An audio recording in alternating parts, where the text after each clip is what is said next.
नमस्कार, शाम के 7 बज रहे हैं, वक्त हो गया फास्ट एंड फैक्ट्स का। मैं हूं आपके साथ में मानसा मलिक और मेरे साथ हैं रूबिका। ये दिखाते हैं आपको आज की बड़ी खबरें पूरी रिसर्च के साथ। फास्ट एंड फैक्ट में सबसे पहले बात जम्मू कश्मीर के पूर्व मुख्यमंत्री फारूक अब्दुल्ला की, जिन्होंने बेहद कंट्रोवर्शियल स्टेटमेंट दिया है पीओके पर भारत के दावे को लेकर। उन्होंने कहा है कि क्या ये भारत की बपौती है। उन्होंने मोदी सरकार को चुनौती दी कि वो पीओके को पाकिस्तान से लेकर दिखाएं। ये लोग भी नहीं रहेंगे, ये जुल्म भी नहीं रहेगा। एक दिन इस हिंदुस्तान की इस बड़ी हुकूमत को पाकिस्तान से बात करनी पड़ेगी, उसके बगैर इस रियासत का हल नहीं निकलेगा। ये बात याद रखिएगा, नहीं निकलेगा। पाकिस्तान एक हिस्सेदार है, खुद ये कहते हैं, पार्लियामेंट में इनका रेजोल्यूशन है कि वो हिस्सा जो पाकिस्तान के अंदर है वो हमारा है। अरे तुम्हारे बाप का है क्या? तुम्हारे पास वो ताकत नहीं है कि तुम वो हिस्सा ले सको, न उनके पास ये ताकत है कि वो ये हिस्सा ले सके। जब तुम नहीं ले सकते, वो नहीं ले सकते, तो फिर हमें क्यों मार रहे हो? ये बम यहां से उनको मार रहे हैं, वहां भी कश्मीरी मर रहा है, वहां से वो हमको मार रहे हैं, हम यहां कश्मीरी मर रहा है। और मुझे ये बताइए, बॉर्डर के इलाके में कितने लाखों लोग आज दरबदर बेघर माल मवेशी लेकर बैठे हुए हैं। क्या इससे फायदा होगा? कोई फायदा नहीं होगा मोदी जी, कोई फायदा नहीं होगा।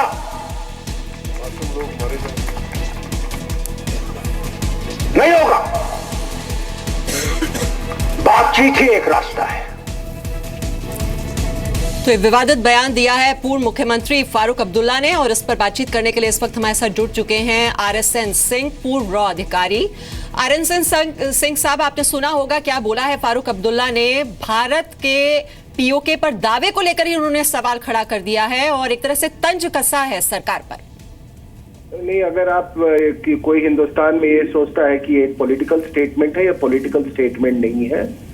वो पाकिस्तान को जो पनिशमेंट अभी मिल रही है और इन्फिल्ट्रेशन रुक गई है, और जो ये आपका जो स्टोन पेल्टिंग इंडस्ट्री बंद हो गया है, इनकी इन तमाम पार्टियों की जो फेक करेंसी का जो इनका इंडस्ट्री था वो बंद हो गया है।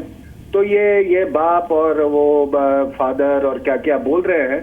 लेकिन मैं तमाम हिंदुस्तानियों की तरफ से मैं ये कह सकता हूं कि पीओके वाकई हमारे बाप का है, मेरे बाप का है, इसमें कोई शक की बात नहीं है। उनके बाप को देशद्रोह के उसमें उनको जेल भेजा था पंडित नेहरू ने, ये सब जानी हुई बात है। और पार्लियामेंट में जो जितने हमारे लोगों ने यूनानिमस ये रेजोल्यूशन पास किया था कि पीओके हमारा हिस्सा है, तो हम सबके बाप का है, तो वो हमारे बाप की तुलना अपने बाप से ना करें। हमारा बाप देशद्रोही नहीं था, हमारा बाप देशद्रोह के उसमें जेल नहीं गया था। और ये तमाम आदमी इसको दिल्ली के सड़कों पे, अगर इसको कोई आज से हिंदुस्तानी देखे तो ये बोले कि देखो देशद्रोही कैसा होता है। ये लंदन में जाके गोल्फ खेले, इसके बेटे को जो मर्जी है अपना करे। लेकिन आज मैं बता देता हूं कि हमारे बापों की तुलना अपने बाप से ना करें।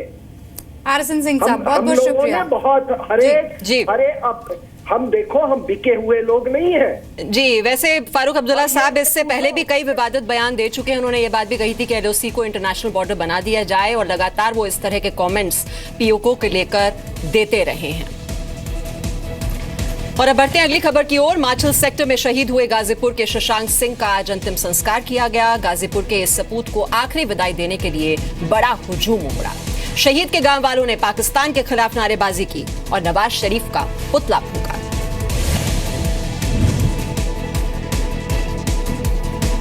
गाजीपुर के शहीद को नहीं भूलेगा देश।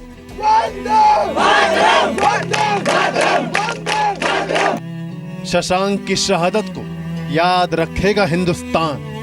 मुझे नाज है कि हम ऐसे वीर सपूत हैं उस माता पिता का पैदाइश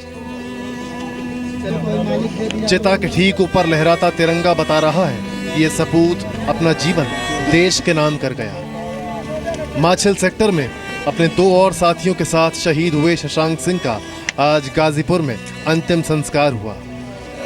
शहीद के आखिरी दर्शन के लिए हजारों की भीड़ उमड़ी। पूरी सड़कों पर शहर के और गांव के जो लोग थे उनका हुजूम था और हर कोई शशांक सिंह अमर रहे इसी नारे के साथ आगे बढ़ रहे थे। लोगों ने पाकिस्तान के खिलाफ नारेबाजी की और नवाज शरीफ का पुतला जलाया।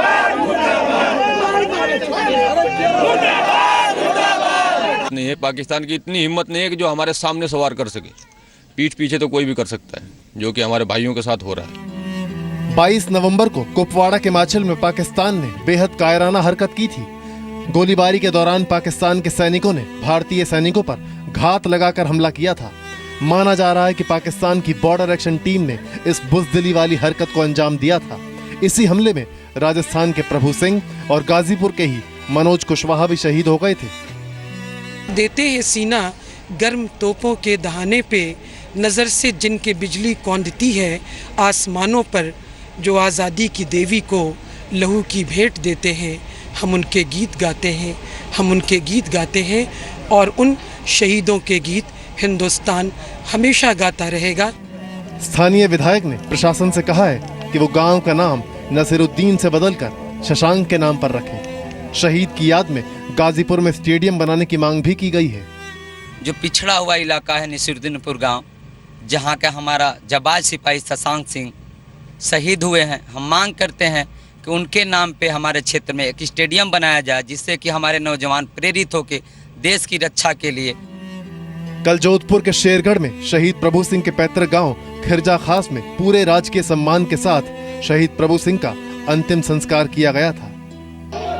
पाकिस्तान की गोलाबारी में शहीद हुए यूपी के गाजीपुर के मनोज कुशवाहा के अंतिम संस्कार में भी हजारों की भीड़ उमड़ी थी। ये तस्वीरें बता रही हैं कि देश पर मर मिटने के लिए इसी मिट्टी से हजारों लाखों सपूत पैदा होते रहेंगे। विशाल पांडे के साथ ब्यूरो रिपोर्ट, जी मीडिया, गाजीपुर, उत्तर प्रदेश।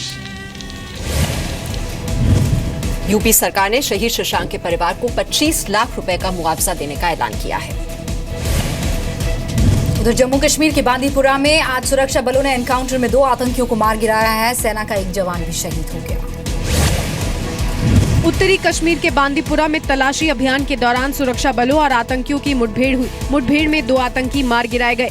13 राष्ट्रीय राइफल्स का एक जवान शहीद हो गया। आतंकियों के पास से 2 AK-47, 1 magazine, 4 grenade, 2 mobile, 1 wireless set और 18,700 रुपए के भारतीय नोट बरामद किए गए। वहीं बारामूला के तुजार शरीफ इलाके में मुठभेड़ के बाद घर में छिपे एक आतंकी ने सरेंडर कर दिया।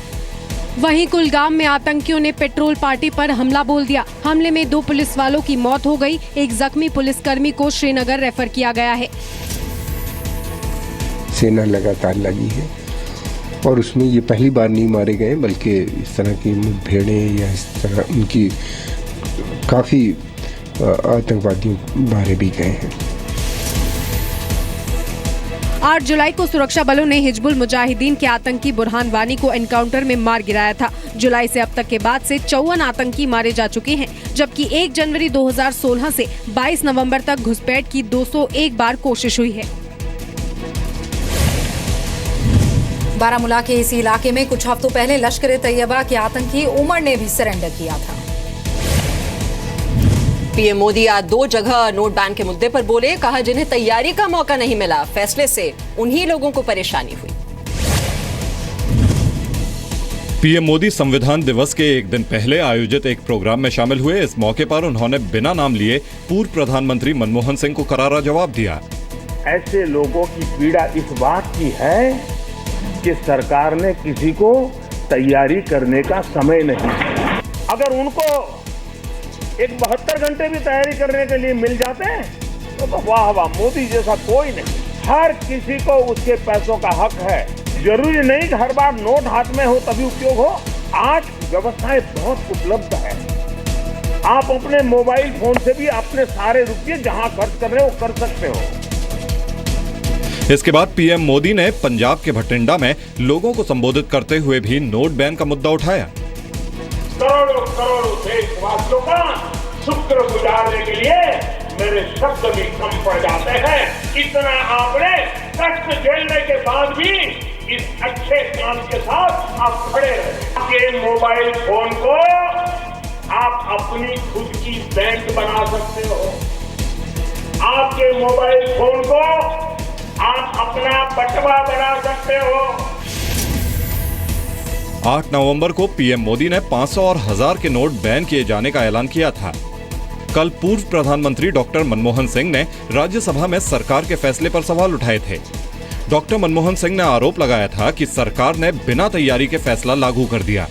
डॉक्टर मनमोहन सिंह ने कहा था कि नोट बैन से गरीब मर रहे हैं।